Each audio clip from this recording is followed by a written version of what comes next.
She has a 150-metre advantage. She's going back into clear snow, and a chance now for Palka and Flatland to close down on the medal positions. Kuzmina settling for chute number 2. This needs to be perfect.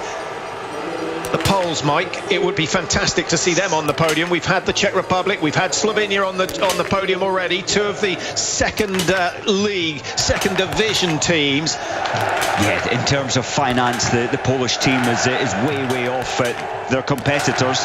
The cheers are for Vitkova's targets. Kuzmina with a miss, that's a shame. But Vitkova has gone clear, and that puts her into the running for a medal, certainly, with 2 chutes to go, both in the standing position. Makarainen misses her opportunity to move up closer to the leading 3 with 1 miss. Shimirienko, who started number 3, another miss from her. Grekova of Slovakia has missed. Sukolova missed 2. That is such a pity for the Czech athlete who, part of the bronze medal winning team in the mixed relay. Glazarina of Russia has gone clear. Sulumdal, not shooting as quick as we've seen in the past, but I think she's just trying to make sure she hits 4 out of 4, 5 out of 5. Henkel goes clear, showing her experience. Marie-Laure Brunet of France a miss. It's not been a good day for the French so far in this women's race. All their medals really coming courtesy of Martin Fourcade. And of course they did get the silver in the mixed relay, but Fourcade played his part in that race as well.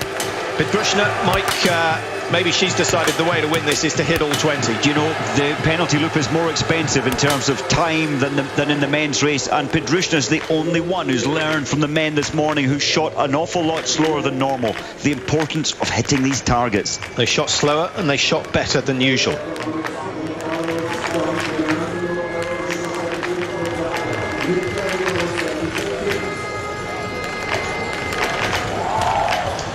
A nice mix of nationalities in the top 10 at the moment. The penalty loop is fairly busy, and here's a lady who has avoided it altogether. 2 chutes completed. Petrushna is away and clear. She shot the perfect 10 in the sprint to come through to win in a time of 21:02. It's only an extra 2.5 kilometers today, but an extra 2 chutes, so the standing shooting vitally important. And the advantage the Ukrainian has is that Berger and Zaitseva are having to push and push and push to try and close the gap. And of course, every ounce of energy expended is just that little bit riskier when it comes to the standing shoot. It is a huge risk, but Tora Berger, she definitely has picked her pace up. She's trying to close that gap down. She is gaining on that gap. I'm just trying to find, Patrick, where Domracheva is. In fact, Domracheva has missed 1 the first time in. She's missed 1 the second time in. She started 43rd. She's 42nd. Well, we've had 5 pursuits already this season. The only woman to have won 2 is Tora Berger. She won the first and the most recent in Ansalz. Sulumdal won 1, starting in 4th position. Gersner won 1 with only hitting 15 out of 20. That was in Pokuka. And then Zaitseva won in Oberhof, where the Russians were dominant just after the Christmas break. The Russians generally going to altitude to train over Christmas, where most of the other teams gave their athletes time off to go home. The Russians brought home to their training camp as opposed to heading into the wilds in Russia. They brought everything, including the kitchen sink. It was cars, it was family, it was kids, it was everything. Grannies, the lot. Amanda Lightfoot from 58th to 50th. Well done, Amanda. That's missing just 1 out of the 10 prone shots. Well, if she can gain another 10 places, she'll be into the World Cup points, which would be something to dance about later on after this race. 2 days off for them, the athletes, to enjoy. They've got a bit of work to do, these ladies, first, though, because they are closing down on Petrushna. We've got Russia, we've got Norway, we've got Poland at the back of these 4, and, of course, Ukraine leading the way. Well, this is just what we want for the crowd, Mike. And Poland only 7.7 off the lead, 1.3 off a podium place at the moment. What about Palka's standing shoot? What are her chances? Polka, her standing shoot is not her stronger of the 2 disciplines. Rostotsev, he's struggling, isn't he? Yeah, he's not your usual Russian coach. He shows an enormous amount of emotion, but what's best is that he loves it when his athletes do well, and I think all the Russians enjoying the fact that he's the man on the scope. I think that as an athlete, you react well when a coach is genuinely passionate for your success, and Pavel Rostovtsev is hurting when the athletes miss those targets. He really does hurt. We've seen Anderson for the Norwegians, Mazet for the French, both getting very, very involved in the racing and taking great pleasure in their athletes' success and sharing the pain of those who haven't done so well. Well, who is going to come out on top? Here we go. Shoot number 3. This is so critical. It could decide the race. It could decide the race. You're certainly not going to win it here, but you can certainly lose it if you miss more than one. Now, you just sense that we know that, of course, Tora Berger does this better than most, but she really has attacked this third lap to try and close the gap, and she has achieved that. What has it done to her condition coming in to shoot? So do you say advantage Pedrushna or Berger? This is a new experience for Pedrushna. She's never been here before. So that's got to be a new experience. It's got to be tough for Pedrushna, but her shooting has been great. Well, they all miss at the same time. There's absolutely no doubt that they put each other off. Pedrushna with a second miss, Berg with a second miss, and Zaitseva is away. Just one penalty to pay, and Palka moves up into the medal positions for now with just one shoot remaining. But this is far from decided. We had a four-way sprint in the men's just 3 hours ago, and it could well be the same in the women's with, 2 laps, 4 kilometres, and 5 targets still remaining. Opportunity, Czech Republic. Absolutely. 5 out of 5, and Vitkova is right into this one.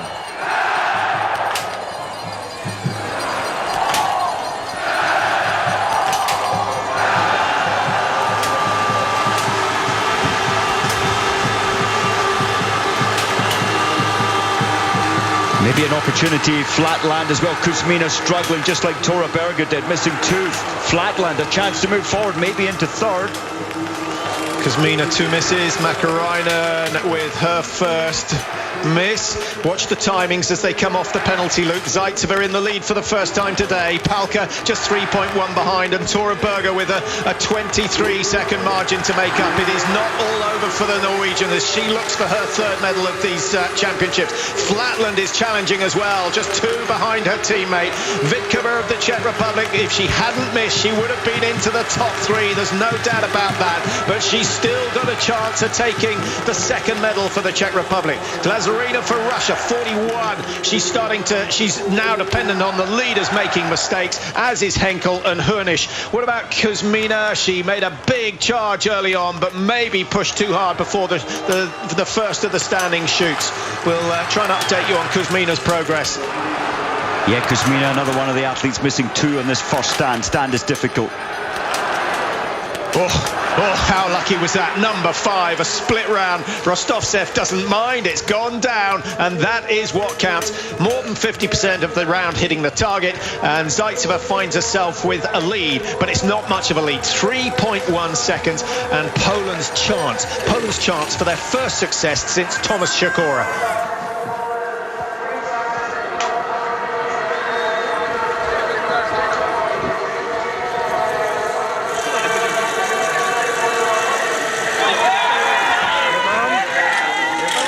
The race leader, Olga Zaitseva, lying in 9th position in the World Cup standings at the moment. She will improve her position certainly if she goes on to win this one. That, though, is not what she's talking about. And when I say that, important to point out that the World Championship events are part of the World Cup. And so all the events here in Nove Mesto will count towards the title at the end of the season. This is the race of Polka's life. She's only 4.7 behind. She's being hunted down by Berger, by Flatland, and by Pedrushna. The best mover, Patrick, unbelievably. Henkel's doing it again. She did it 2 years ago from 20th to 4th. She started 33 today. She's in 9th position, 15 out of 15. Only 48 seconds off the leaders, so she could improve on that. If she can gain another 10 seconds, Henkel will move up into the top 6. She's got to gain 20 seconds to move into the top 5 because Flatland is a good margin ahead of Vitkova, who lies in 6th for the Czech Republic at the moment. Other athletes that have gained, Marie-Laure Brunet's gone from 26 to 15, but is still a minute 13 off the leaders. Gardino's had a good record of 15 out of 15. She's got to within 1:16 and has gained 9 places, but there are athletes who've gone the other way. Makarainen 9th down to 11th, and Gusner has gone down into 21st position. Well, here comes the power again. We saw it in the mixed relay, Mike, and Zaitseva is showing us how strong she is once again. Well, the spark is all there, Patrick. We didn't see this form from Zaitseva. We haven't seen it, well, since the World Championships, really, last year. And she always comes good when it matters most, Zaitseva. Dynamic, strong, powerful. And Polka, remember, what was it, 3 years ago when the summer roller skiing and shooting championships, world championships came here. Polka won 3 in a row here. She likes this area, she likes the track profile, and she's having the race of her life on skis. Well, she's in silver medal position at the moment, but perhaps the most dangerous competitor of all is just a few metres behind her, Tora Berger, whose tempo is higher than anyone else's at the moment. Miriam Gussner is out of the race, down in 21st. Just having a look. Andrea Henkel is the best of the Germans, still with a chance. There is a chance for Henkel to claim a medal, but it's going to require the likes of Zaitseva, Palka, Berger, Pidgrushna all to make mistakes.